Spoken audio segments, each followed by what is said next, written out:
Thank you all for joining us today. We're excited to be here for the launch of the Task Force to Eradicate Anti-Christian Bias as outlined in the President's Executive Order. Joining me today are members of the task force and individuals who have been impacted by the anti-Christian bias. Together, this task force will identify any unlawful anti-Christian policies, practices, or conduct across the government, seek input from the faith-based organizations and state governments to end anti-Christian bias, find and fix deficiencies in existing and regulatory practices that might contribute to the anti-Christian bias. As President Trump has stated, the Biden administration engaged in an egregious pattern of targeting peaceful Christians while ignoring violent anti-Christian offenses. The president is right. Biden's Department of Justice abused and targeted Christians.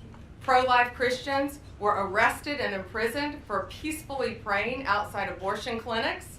The FBI spied on traditional Catholics in their parishes. President Biden declared Easter Sunday to be Transgender Day of Visibility.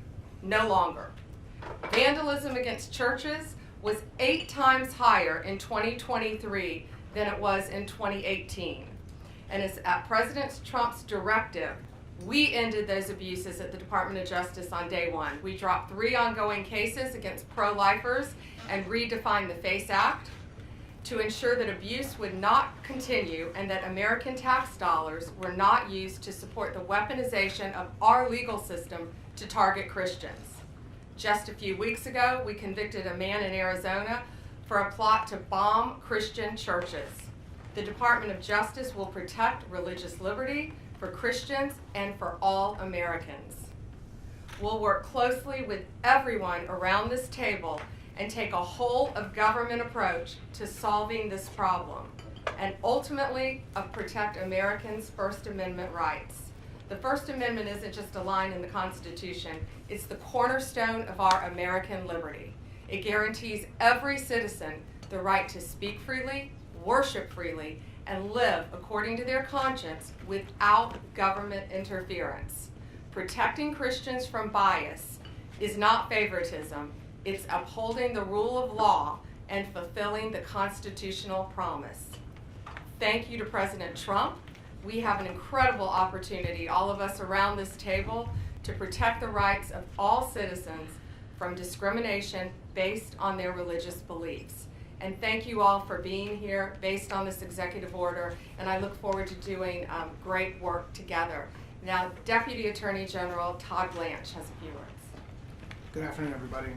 First, thanks everybody for coming and for members of the task force for being here today and for your commitment to this important effort. If you look around this table and the leadership that's here, I know that combined with our shared determination to establish sound, effective policies and to push back against any form of anti-Christian or anti-religious bias that has taken root within the federal government, this will allow us to carry out the President's executive order. I want to echo what Attorney General Bondi just said. Supporting the free expression of faith is not just a constitutional principle. It is something that all forms of civil government should be encouraging.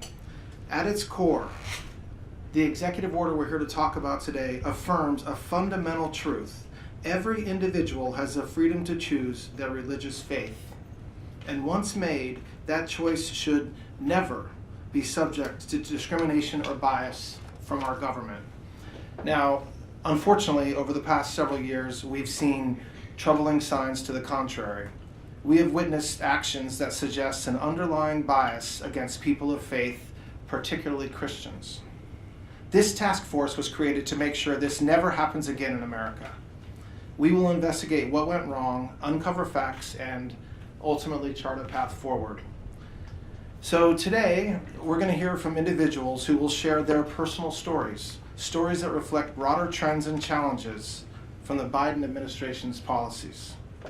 Policies that, frankly, strip people of their inalienable rights. We're also going to hear from members of this task force about the ways in which anti-Christian sentiment may have shown up in their departments or their agencies. A key challenge that we face is a public misunderstanding of our form of government. We're a constitutional republic, not a pure democracy. And this distinction matters because in a republic, individual rights are protected even when unpopular. And misunderstanding this distinction allows our institutions and media to misrepresent our founding principles. Our government's purpose is to secure rights, not restrict them. So yes, this task force has a big job ahead, but it's a vital one, and it's one that we're going to get done. Finally, I want to thank the members of the media who are with us today. We appreciate your attention and your presence for this opening portion of the meeting. At this time, we'll be moving into our internal discussions, and so if you would please make your way out, we'll then continue with the rest of our work in a closed session. Thank you very much.